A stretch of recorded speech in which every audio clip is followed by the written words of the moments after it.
of counting and determined that actually only 6.2 million people in America were direct sellers. 12 million others who had been counted in the total the year before, and nearly that many in earlier years, were actually customers, though they had signed contracts as, quote, resellers. Finally, multi-level marketing had found people who buy the products besides the salespeople themselves. It was the same people as before, but now they had a new name, customer. But then to give this new statistic, what Darrell Huff might have described as precision, the DSA added that its new method of counting further revealed that 1 million of the 6.2 million work full-time. 1 million people in America able to support their families full-time from MLM would surely be impressive, if it were true. But like the median income, it cannot be.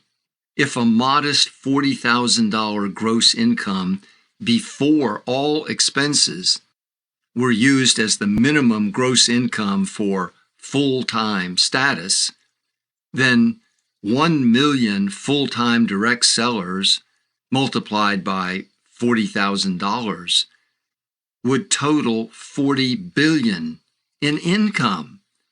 But the DSA reported that total annual retail sales in 2018 were just $35.4 billion.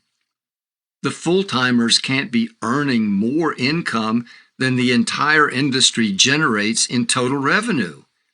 To make matters worse, the number does not account for the incomes of another 5.2 million the DSA said work part-time.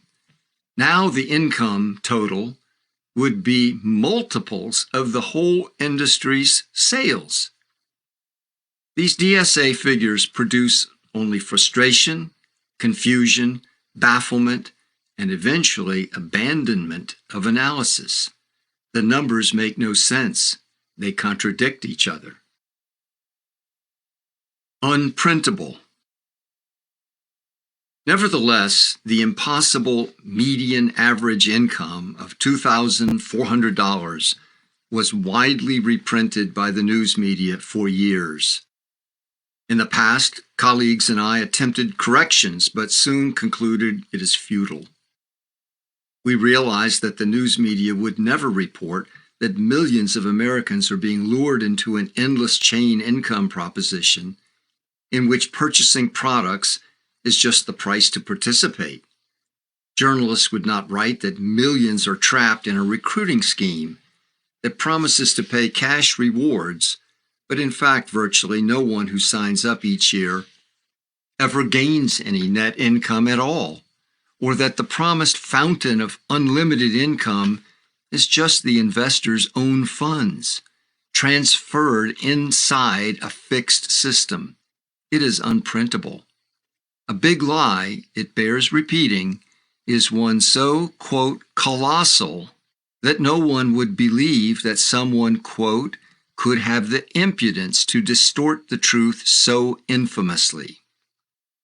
One of my personal experiences with the media is typical of the experiences of my colleagues. An independent journalist at the New York Times wrote a piece for the Sunday edition on March 14, 2009, entitled Direct Sales as a Recession Fallback. It reported that in a time of long unemployment lines, ruined savings accounts, and plummeting real estate values, there was happily a, quote, fallback for the average person in direct selling. DSA spokeswoman Amy Robinson was given the space to inform millions of readers that the direct selling industry is, quote, growing at more than 4% a year, without noting the quitting rate.